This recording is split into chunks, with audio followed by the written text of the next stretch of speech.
Hello friends, welcome to my YouTube channel. My name is Harjeet Kaur. आज हम discuss करेंगे 30th of July के daily current affair questions. तो अगर आपको इस पर्टिकुलर लेक्चर की पीडीएफ चाहिए तो उसके लिए आप मेरा टेलीग्राम चैनल भी ज्वाइन कर सकते हो, जिसका लिंक आपको नीचे डिस्क्रिप्शन बॉक्स में मिल जाएगा। तो शुरू करते हैं। सबसे पहले देखते हैं इम्पॉर्टेंट डेज़। इम्पॉर्टेंट डेज़ में सबसे पहले हम देखेंगे 27 ऑफ जुलाई। 26 ऑफ जुलाई तक के हम कवर अप कर चुके हैं। आज हम 27 ऑफ जुलाई से शुरू करेंगे। 27 ऑफ जुलाई को आता है CRPF रेजिंग डे। कौन सा है? CRPF raising day, central reserve police forces. ये किसके अंडर आता है? CRPF ये आता है CAPF के under. CAPF central armed police forces के अंडर आता है CRPF। जो सेंट्रल आर्म्ड पुलिस फोर्सेस है इसमें टोटल 7 सर्विसेज आती है, जिसमें से एक है CRPF। तो CRPF रेजिंग डे कब आता है? 27 ऑफ जुलाई को, क्योंकि 27 ऑफ जुलाई 1939 में ये इस्टेब्लिश हुआ था। CRPF कब इस्टेब्लिश हुआ था? 1939 के अंदर, राइट। नेक्स्ट चलते हैं 28 ऑफ जुलाई। 28 ऑफ जुलाई को आता है वर्ल्ड हेपेटाइटिस डे। कौन सा है? World hepatitis day. अब ये जो हेपेटाइटिस वायरस है ना, इसके टोटल 5 वेरिएंट्स है। कितने वेरिएंट्स है इसके? 5 वेरिएंट्स है। कौन कौन से है? Hepatitis A, hepatitis B, hepatitis C, D and hepatitis E, जिसमें से जो मोस्ट कॉमन वेरिएंट है वो है B एंड C। सबसे ज़्यादा केसेस जो देखने को मिलते हैं वो मिलते हैं हेपेटाइटिस B और हेपेटाइटिस C के, राइट। तो इस साल का थीम क्या है वर्ल्ड हेपेटाइटिस डे का? इसका थीम है it is a time for action. It's time for action इसका थीम है। नेक्स्ट आता है 29 ऑफ जुलाई। 29 ऑफ जुलाई को आता है वर्ल्ड टाइगर डे। कौन सा है? World tiger day.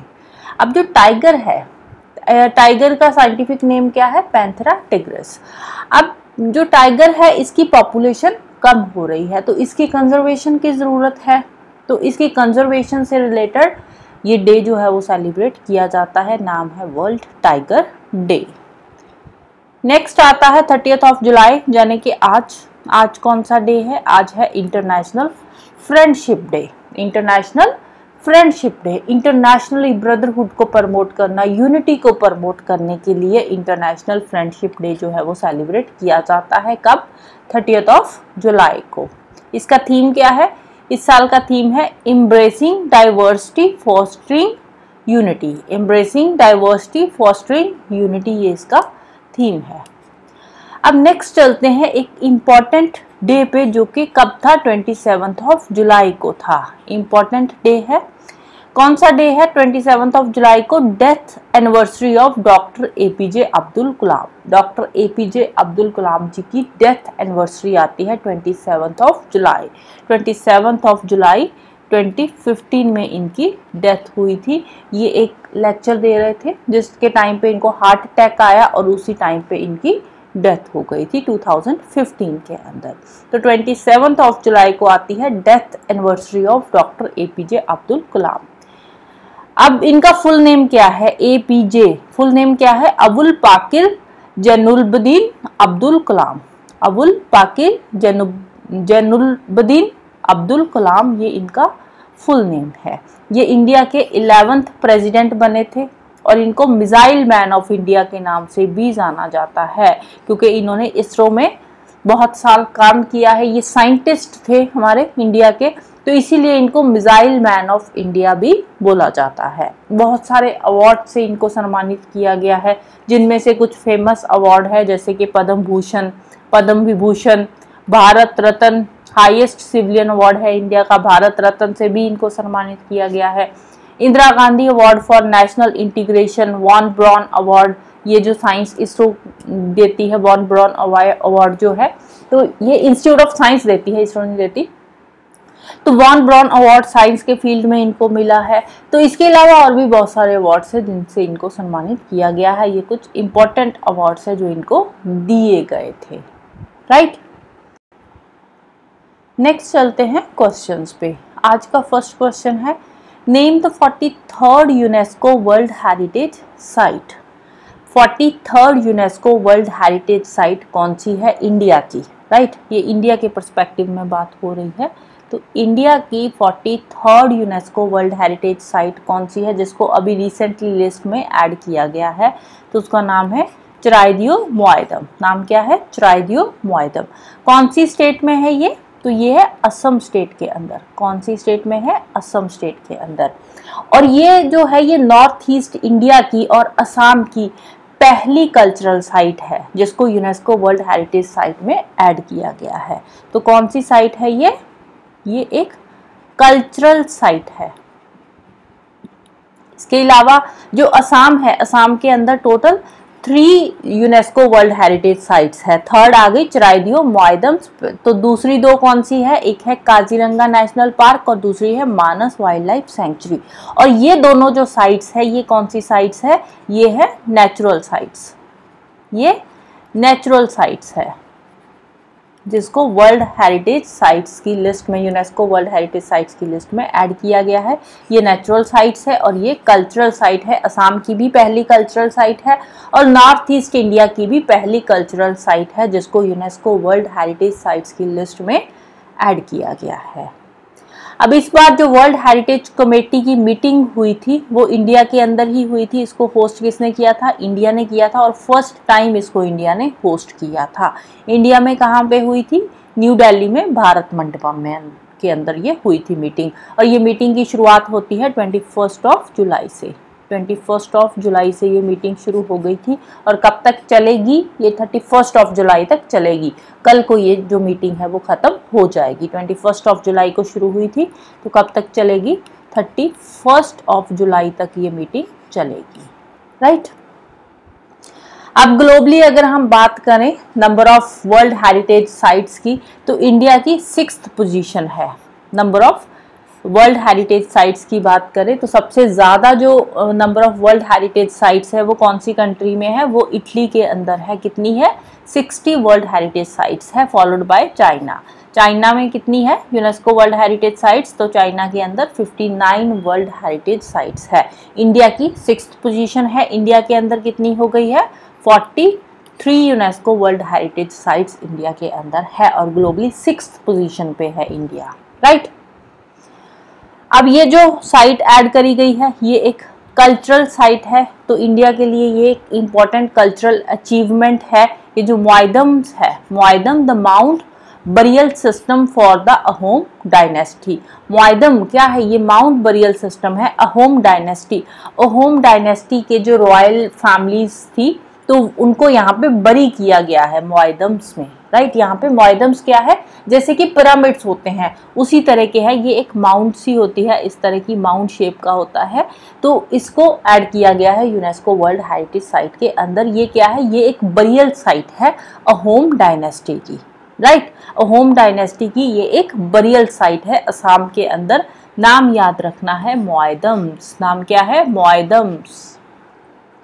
तो ये इसके अलावा ये तो इंडिया की न्यूज़ थी। इसके अलावा अब देखो जो मीटिंग हुई थी यूनेस्को वर्ल्ड हेरिटेज साइट्स की, इस मीटिंग में गाजा की एक हेरिटेज साइट है जिसको यूनेस्को वर्ल्ड हेरिटेज साइट्स की लिस्ट में ऐड किया गया है। तो गाजा की साइट कौन सी है? टेल अमीर हेरिटेज साइट। टेल अमीर हेरिटेज साइट ये गाजा की हेरिटेज साइट है और इसके साथ ही इसको ऐड किया गया है वर्ल्ड हेरिटेज इन डेंजर की लिस्ट में, राइट। अब देखो इसको वर्ल्ड हेरिटेज इन डेंजर की लिस्ट में ऐड किया गया है तो इसीलिए ये इम्पॉर्टेंट हो जाती है। जैसे कुछ डिफरेंट कोई चीज़ होती है ना तो वो चीज़ इम्पॉर्टेंट होती है। वैसे तो बहुत सारी साइट्स है होती है जो हर साल ऐड होती है यूनेस्को वर्ल्ड हेरिटेज साइट्स की लिस्ट में, लेकिन हमें याद रखनी है जो इंडिया की साइट्स है। अब देखो गाजा की ये साइट है जो टेल आमिर साइट जो है ये इम्पॉर्टेंट क्यों है? क्योंकि इसको वर्ल्ड हेरिटेज इन डेंजर की लिस्ट में भी डाल दिया गया है कि इसमें जो है प्रोटेक्शन की ज़्यादा ज़रूरत है क्योंकि ये साइट डेंजर में है, ये ख़त्म हो सकती है। तो इसीलिए इसको वर्ल्ड हेरिटेज इन डेंजर की लिस्ट में डाल दिया गया है क्योंकि इसको ज़्यादा कंजर्व करने की ज़रूरत है, इसकी कंजर्वेशन पे ज़्यादा ध्यान देने की ज़रूरत है। नेक्स्ट है शिंकुला टनल प्रोजेक्ट। अब शिंकुला टनल प्रोजेक्ट, इसके बारे में हमने पहले भी एक बार बात करी थी। तो ये कौन सी स्टेट से रिलेटेड है शिंकुला टनल प्रोजेक्ट? तो ये रिलेटेड है जम्मू एंड कश्मीर से। जम्मू एंड कश्मीर में ये जो शिंकुला टनल प्रोजेक्ट है वो तैयार हो रहा है, अभी तैयार हुआ नहीं है, इस पे काम चल रहा है, राइट। अभी 26 जुलाई को कारगिल दिवस आया था, 26 जुलाई को आया था कारगिल दिवस। तो उस टाइम पे इस पे बातचीत हुई थी शिंकुला टनल प्रोजेक्ट पे, इसलिए दोबारा फिर से ये न्यूज़ में आ गया, तो हम दोबारा से फिर से इसको पढ़ रहे हैं। शिंकुला टनल प्रोजेक्ट कौन सी स्टेट में है? जम्मू एंड कश्मीर के अंदर है। अब इसका फायदा क्या होगा? ये जो टनल है ना, ये 4.1 kilometre long twin tube tunnel है। तो इस टनल के थ्रू जो आर्म्ड फोर्सेस है, जो बॉर्डर्स पे हमारे आर्मी के जवान बैठे हैं, तो उन तक जो भी हम सामान पहुंचा रहे हैं तो वो इन टनल्स के थ्रू पहुंचाया जाएगा, राइट। जो भी वेपन्स वगैरह वहां पे पहुंचा रहे हैं तो वो इन टनल्स के थ्रू पहुंचाया जाएगा, सो दैट कि जो हमारे आस पड़ोस के कंट्रीज है उनको पता ना चले कि यहाँ पे कौन सी चीज़ें आ रही है, कौन सी चीज़ें नहीं आ रही है। तो जितने भी वेपन्स वगैरह जो भी चीज़ें आएगी बॉर्डर एरियाज तक, वो इन टनल्स के थ्रू पहुंचाई जाएगी जब ये टनल बनकर तैयार हो जाएगी, सो दैट कि जो आर्म फोर्सेस है उनमें एक सीक्रेट बना रहे कि बॉर्डर एरिया तक कौन सी चीज़ें पहुंच रही है। क्योंकि देखो जो हमारे पड़ोस की कंट्रीज है वो बैठी है हाइट पे, तो बाय रोड जो भी चीज़ें आती है बॉर्डर एरियाज तक तो उनको पता चल जाता है। तो इसीलिए ये टनल बनाई जा रही है, सो दैट कि जो आस पड़ोस के देश हैं उनको पता ना चल सके कि हमारे आर्मी वाले कौन से जो है चीज़ें वेपन्स वगैरह जो है वो मंगवा रहे हैं। तो इसीलिए ये जो टनल है बनाई जा रही है। तो ऑल वेदर कनेक्टिविटी रहेगी, फिर कुछ ऐसा भी दिक्कत नहीं आएगी कि स्नोफॉल हो रही है तो यहाँ पे कनेक्टिविटी बिल्कुल बंद हो गई है बॉर्डर एरियाज में, तो ऑल वेदर कनेक्टिविटी रहेगी इस टनल के थ्रू। तो इसकी लेंथ कितनी है? 4.1 किलोमीटर लॉन्ग ये टनल है। कितनी हाइट पे है? 15,800 फीट की हाइट पे ये टनल बनाई जा रही है। तो जब ये बनकर तैयार हो जाएगी, अभी तक ये बनी नहीं है, तो जब ये बनकर तैयार हो जाएगी उस टाइम पे ये बन जाएगी वर्ल्ड की हाईएस्ट टनल। तो ये वर्ल्ड की हाईएस्ट टनल बन जाएगी जब ये बनकर तैयार हो जाएगी, राइट। नेक्स्ट है what is the mascot of Paris Olympic 2024। Paris Olympic जो है ये शुरू हो चुके हैं 2024 के, तो इसका मैस्कट जो है वो भी अनाउंस कर दिया गया है। मैस्कट क्या है? मैस्कट है इसका फ्राइज, जैसे भी आप इसको प्रोनाउंस करो, ये है इसका मैस्कट। तो फ्राइजेस जो है ये है इनकी पिक्चर। इसका मतलब क्या होता है? ये जो है फ्राइज जो है ये फ्रेंच लिबरेशन का सिंबल है। किसका सिंबल है? फ्रेंच लिबरेशन का ये सिंबल है। फ्राइज क्या है? मैस्कट है पेरिस ओलंपिक 2024 का। इंपॉर्टेंट है, डायरेक्टली मैस्कट भी पूछा जा सकता है एग्जाम्स में। अब पेरिस ओलंपिक्स की बात करें तो पेरिस ओलंपिक्स में 3 ऐसी स्पोर्ट्स है, 3 ऐसी स्पोर्ट्स है जिनको इस बार हटा दिया गया है पेरिस ओलंपिक्स में। इससे लास्ट वाली जो ओलंपिक्स हुई थी हमारी टोक्यो ओलंपिक्स जो थी, उसमें इन गेम्स को खेला गया था, इन स्पोर्ट्स में भी कंपटीशन हुआ था, लेकिन पेरिस ओलंपिक्स में 3 स्पोर्ट्स को हटा दिया गया है। तो कौन सी 3 स्पोर्ट्स है? पहली है बेसबॉल, सेकेंड है सॉफ्टबॉल और थर्ड है karate. Baseball, softball and karate, इन तीनों स्पोर्ट्स को इस बार हटा दिया गया है पेरिस ओलंपिक्स से। तो ये भी इम्पॉर्टेंट इन्फॉर्मेशन है, कौन सी स्पोर्ट्स है जिसको पेरिस ओलंपिक से इस बार हटा दिया गया है। तो डायरेक्टली क्वेश्चन बन सकता है यहाँ से भी। अब 2024 के बाद जो नेक्स्ट ओलंपिक होने जा रही है 2028 की, वो कहाँ पे होएगी? वो होगी लॉस एंजलस में। नेक्स्ट वाली कहाँ पे होगी? लॉस एंजलस में होएगी। इसके बाद अब तो चल रही है पेरिस ओलंपिक्स, पेरिस ओलंपिक्स के बाद शुरू होएगी पेरिस पैरालंपिक्स। पेरिस पैरालंपिक्स, जो फिजिकली डिसेबल होते हैं उनकी जो ओलंपिक्स होती है उसको बोलते हैं पैरालंपिक्स। तो पेरिस में ही हो रही है पैरालंपिक्स भी। ये शुरू होएगी 28 अगस्त को और 8 सितंबर तक ये चलेगी पेरिस पैरालंपिक्स, राइट। अब जो हमारे पेरिस ओलंपिक्स है इसमें मेडल्स आने भी शुरू हो गए हैं। तो इंडिया का जो फर्स्ट मेडल जीता है, इंडिया की तरफ से जो फर्स्ट मेडल जीता है वो जीता है मनु भाकर ने। किसने जीता है? मनु भाकर ने।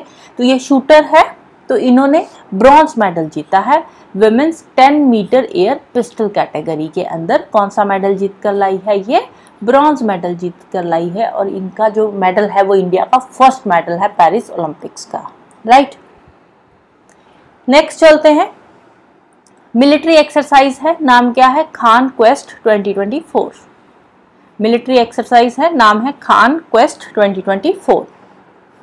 तो ये जो मिलिट्री एक्सरसाइज है ये कहाँ पे हो रही है, तो ये हो रही है मंगोलिया के अंदर, मंगोलिया में उलान बातर के अंदर हो रही है खान क्वेस्ट 2024। ये एक मिलिट्री एक्सरसाइज है जिसमें इंडियन आर्मी ने भी पार्टिसिपेट किया है। जब ये एक्सरसाइज शुरू हुई थी, खान क्वेस्ट जो है, जब ये एक्सरसाइज शुरू हुई थी तो वो शुरू हुई थी एज अ बायलैटरल एक्सरसाइज। कब शुरू हुई थी, 2003 के अंदर ये एक्सरसाइज शुरू हुई थी। बायलैटरल एक्सरसाइज थी, कौन सी दो कंट्रीज की थी, मंगोलिया एंड यूएस ने ये एक्सरसाइज शुरू करी थी 2003 में एज अ बायलैटरल एक्सरसाइज। लेकिन अब जो ये एक्सरसाइज है ये एक मल्टीलेटरल एक्सरसाइज बन चुकी है जिसमें बहुत सारी कंट्रीज पार्टिसिपेट कर रही है। और ये जो एडिशन है ये इसका 21st एडिशन की ये एक्सरसाइज है, एनुअल होती है, हर साल ही होती है। और इस साल जो हो रही है वो उलान बातर मंगोलिया के अंदर हो रही है। 27 जुलाई को शुरू हो चुकी है, कब तक चलेगी, 9 अगस्त तक ये चलेगी। कौन सी एक्सरसाइज है, मिलिट्री एक्सरसाइज है, मल्टी नेशनल एक्सरसाइज है, राइट। मल्टी नेशनल आएगी, मल्टीलेटरल नहीं आएगी यहाँ पे, मल्टी नेशनल एक्सरसाइज है, मल्टी नेशनल, बहुत सारी कंट्रीज इसमें पार्टिसिपेट करती है।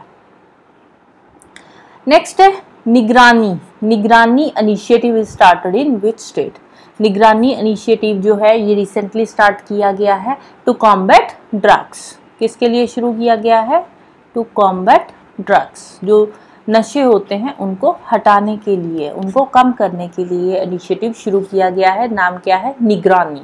तो कौन सी स्टेट में शुरू किया गया है, जिस स्टेट में सबसे ज़्यादा ड्रग्स बिकती है, तो कौन सी स्टेट है, पंजाब। तो पंजाब में निगरानी इनिशिएटिव शुरू किया गया है क्योंकि पंजाब में जो ड्रग्स है वो बहुत ज़्यादा हो चुकी है, राइट।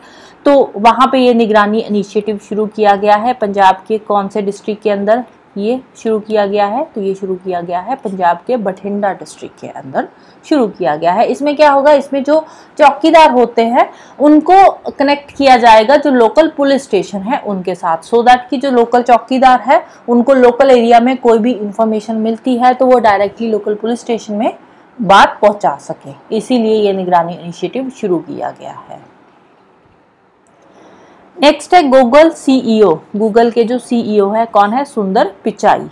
तो इनको ऑनर किया गया है, honoured with doctor of science award. इनको डॉक्टर ऑफ साइंस अवार्ड से सम्मानित किया गया है। जो गूगल के सीईओ है नाम क्या है, सुंदर पिचाई। तो किसने ये अवार्ड दिया है, तो ये अवार्ड दिया है इनको आईआईटी खड़गपुर ने। किसने दिया है, आईआईटी खड़गपुर ने अवार्ड दिया है। नाम क्या है, डॉक्टर ऑफ साइंस अवार्ड। किसको मिला है, गूगल के सीईओ सुंदर पिचाई को मिला है। तो इसके साथ ही इनकी जो वाइफ है अंजलि पिचाई, उनको भी अवार्ड दिया गया है आईआईटी खड़गपुर की तरफ से ही। उनको कौन सा अवार्ड मिला है, उनको मिला है डिस्टिंग्विश एलुमनस अवार्ड। कौन सा है, डिस्टिंग्विश एलुमनस अवार्ड दिया गया है। और ये जो अवार्ड सेरेमनी हुई थी, पूरा का पूरा जो प्रोग्राम हुआ था वो कहाँ पे हुआ था, वो हुआ था सैन फ्रांसिस्को यूएसए के अंदर। कहाँ पे हुआ था, सैन फ्रांसिस्को में हुआ था, राइट। नेक्स्ट है where is India's first integrated agri export facility. India की पहली इंटीग्रेटेड एग्री एक्सपोर्ट फैसिलिटी कहाँ पे सेटअप करी गई है। एग्री एक्सपोर्ट फैसिलिटी कौन सी होती है, जहाँ पे एग्रीकल्चरल प्रोडक्ट्स को एक्सपोर्ट किया जाएगा, राइट। एग्रीकल्चरल प्रोडक्ट्स को सबसे ज़्यादा एक्सपोर्ट किया जाएगा। तो इससे रिलेटेड ये एग्री एक्सपोर्ट फैसिलिटी है जो सेटअप करी गई है। कहाँ पे, जवाहरलाल नेहरू पोर्ट में। कहाँ पे, कौन सा पोर्ट है, जवाहरलाल नेहरू पोर्ट। ये इंडिया की पहली इंटीग्रेटेड एग्री एक्सपोर्ट फैसिलिटी है। अब इसका फ़ायदा क्या होगा, एग्रीकल्चरल प्रोडक्ट्स जो है इसके थ्रू एक्सपोर्ट करे जाएंगे। तो यहाँ पे प्रॉपर फैसिलिटीज़ सेटअप करी जाएगी, ट्रांसपोर्टेशन का प्रॉपर सेटअप किया जाएगा, लॉजिस्टिक्स सेटअप किए जाएंगे एग्री एक्सपोर्ट फैसिलिटी के लिए, और एम्प्लॉयमेंट तो जनरेट होगा ही होगा, राइट। नेक्स्ट है मजोत्सवम। मजोत्सवम ये क्या है, ये एक फेस्टिवल है। तो कौन सा फेस्टिवल है, मजोत्सवम। ये फेस्टिवल है रेनी सीजन का, राइट। रेनी सीजन का फेस्टिवल है। अब जो मानसून शुरू हो चुका है, रेनी सीजन भी शुरू हो चुका है, जो सावन महीना है वो भी शुरू हो चुका है। तो इसी महीने में, सावन महीने में, ये जो जब ऑनसेट ऑफ मॉनसून होता है तो इसी सीजन में ये जो फेस्टिवल है वो सेलिब्रेट किया जाता है। नाम क्या है फेस्टिवल का? महोत्सवम फेस्टिवल, राइट। तो कौन सी स्टेट में ये सेलिब्रेट किया जाता है? तो ये सेलिब्रेट किया जाता है केरला के अंदर। कौन सी स्टेट में? केरला स्टेट में महोत्सवम फेस्टिवल। कौन सी स्टेट का है? केरला स्टेट का है। कौन से सीजन के साथ रिलेटेड है? रेनी सीजन से रिलेटेड है, राइट। नेक्स्ट है ऑपेरेलिया। ऑपेरेलिया द ग्लोबल ओपेरा कंपटीशन। ऑपेरेलिया क्या है? Opera competition. इस बार कौन सी कंट्री में हो रहा है ये ओपेरा कंपटीशन? तो ये फर्स्ट टाइम इंडिया के अंदर हो रहा है ओपेरा कंपटीशन। कौन सी कंट्री इसको होस्ट कर रही है? इंडिया होस्ट कर रहा है, और फर्स्ट टाइम ये इंडिया के अंदर हो रहा है ओपेरा कंपटीशन। फर्स्ट टाइम कहाँ पे हो रहा है? इंडिया में, राइट। नेक्स्ट है under model skill loan scheme. Model skill loan scheme के अंदर जो लोन लिमिट है, जो लोन की अमाउंट है वो बढ़ा दी गई है। ये जो मॉडल स्किल लोन स्कीम है ये किससे रिलेटेड है? ये यंगस्टर्स से रिलेटेड है। यंगस्टर्स की एजुकेशन को प्रमोट करने के लिए, उनमें जो स्किल डेवलपमेंट है, अप स्किलिंग के लिए ये जो मॉडल स्किल लोन स्कीम है वो लाई गई है। इसकी बात अब बजट में भी हुई है। तो पहले ये जो स्कीम थी इसके अंडर जो लोन दिया जाता था वो दिया जाता था 1.5 लाख का। कितना लोन दिया जाता था? 1.5 लाख तक का। लेकिन अब जो लोन की अमाउंट है वो बढ़ा दी गई है। बढ़ाकर कितनी कर दी गई है? 7.5 लाख कर दी गई है। तो ये यंगस्टर्स के लिए है, उनकी एजुकेशन के लिए ये स्कीम है, और उनकी अप स्किलिंग से रिलेटेड ये स्कीम है। स्किल को इम्प्रूव करने के लिए, स्किल को और ज़्यादा आगे बढ़ाने के लिए ये स्कीम जो है वो लॉन्च करी गई थी, राइट। नेक्स्ट है, who has been appointed as the director of IFFI film festival. IFFI international film festival of India जो है, इसके डायरेक्टर कौन अपॉइंट किए गए हैं? तो इसके डायरेक्टर अपॉइंट किए गए हैं Shekhar Kapoor. International film festival of India जो होने जा रहा है तो इसके डायरेक्टर अपॉइंट किए गए हैं Shekhar Kapur ji, right. So that's all for today. Thank you, bye bye and have a nice day.